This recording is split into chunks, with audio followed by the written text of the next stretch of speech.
बताइए कि what are the emerging locations you are into this field, holiday homes, location search कर select करने से पहले आप सर्चिंग करते होंगे, what are the emerging locations और अभी आप कहाँ मौजूद हैं, ब्रिकेट किन किन लोकेशंस पे है और what are the emerging locations that you are looking for to go there. देखिए we started with Goa. Goa हमारा सबसे पहला लोकेशन था। वो मेरे ख्याल से सब पूरे इंडियंस का फेवरेट एक हॉलीडे डेस्टिनेशन है ये। हाँ, Goa is a holiday capital of India, you can call it. Goa में हम 4 लोकेशंस पे हैं, 4 प्रोजेक्ट्स हैं हमारे। 2 प्रोजेक्ट सेंट्रल गोवा में, डाबलिम एयरपोर्ट के पास। एक प्रोजेक्ट हमारा नॉर्थ गोवा में, सियोलिम में, और एक प्रोजेक्ट अभी हमारा अंडर कंस्ट्रक्शन है, likely to be ready by end of this year, वो साउथ गोवा में वारका पे है। इसके अलावा हम लोग उत्तराखंड में मुक्तेश्वर में हैं। इसके अलावा हिमाचल में 2 लोकेशन है, कुफरी एंड कसौली। देन डुअर्स वेस्ट बंगाल हो गया, एंड देन जगन्नाथपुरी उड़ीसा। और जैसे आपने पूछा कि क्या क्या बूमिंग लोकेशंस हैं या हम जो एक्सप्लोर करते हैं, तो देखिए कोई भी लोकेशन एक्सप्लोर करने के टाइम पे हमारा जो मेजर ऑब्जेक्टिव यही रहता है कि यहाँ पे 10-15 साल बाद क्या इस मार्केट में प्राइमरी मार्केट बनने का पोटेंशियल है कि नहीं है। मतलब आज ही हॉलीडे होम डेस्टिनेशन है, बट आने वाले टाइम पे, फॉर एग्जांपल अगर गोवा की बात करें तो गोवा आज की डेट में it's not a holiday destination any more. Covid के बाद से गोवा प्राइमरी होम मार्केट बन गया है। अगर आप देखोगे कोविड में जितने भी अफ्लुएंट क्लास लोग थे इंडिया के, मुंबई दिल्ली के, they have permanently shifted to Goa now.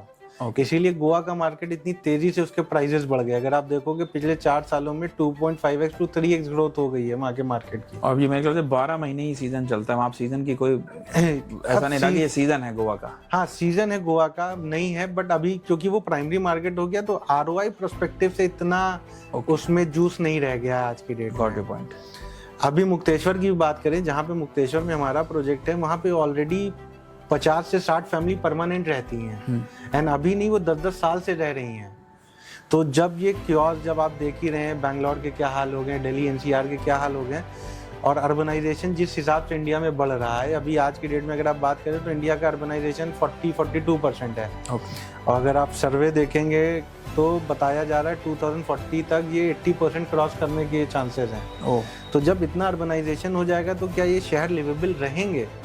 आज की डेट में आपको ये एक एस्पिरेशन लग रही है हॉलीडे होम, बट हमारे पॉइंट ऑफ व्यू से 10-15 साल बाद ये नीड हो जाएगी, नेसेसिटी हो जाएगी। आपको सांस लेने के लिए 6000 फीट अबव सी लेवल जाना पड़ेगा अच्छी ऑक्सीजन के लिए, राइट। तो वो प्रोस्पेक्टिव से देखेंगे तो जो भी लोकेशंस ऐसी हैं जहाँ पे अभी सोशल इंफ्रास्ट्रक्चर डेवलप नहीं हुआ है, बहुत ज़्यादा कमर्शलाइजेशन नहीं हुआ है, और वहाँ पे कुछ ना कुछ नेचर का एलिमेंट है, जैसे जंगल हो गए या एलिवेशन हो गया, पहाड़ हो गए, या फिर सी बीचेस हो गए, ऐसी कोई भी लोकेशन ऑल अक्रॉस इंडिया।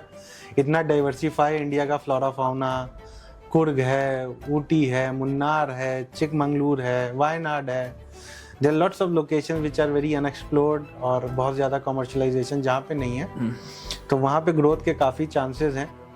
और जो पुरानी लोकेशंस थी, वो जैसे मैंने गोवा का एग्जांपल दिया, सिमिलरली लोनावला, जब से पनवेल में नया एयरपोर्ट आ रहा है, Lonavala has also become a primary home market. लोग अब परमानेंटली शिफ्ट हो रहे हैं for better lifestyle, better weather. बड़े बड़े बिल्डर्स वहाँ बड़े लैंड पार्सल्स ले रहे हैं, तो वो अपने डेवलपमेंट करेंगे, इसीलिए ले रहे हैं। करेक्ट। तो ये जो लोकेशंस होती हैं आज की डेट में आपको एक सेकेंड होम लोकेशन लग रही है, but over the period of time they will become primary home market as well.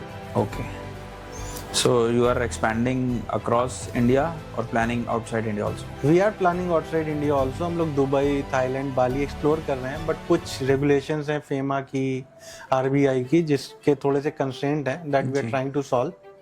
So as soon we get clarification on that, we'll definitely look into other international destinations as well.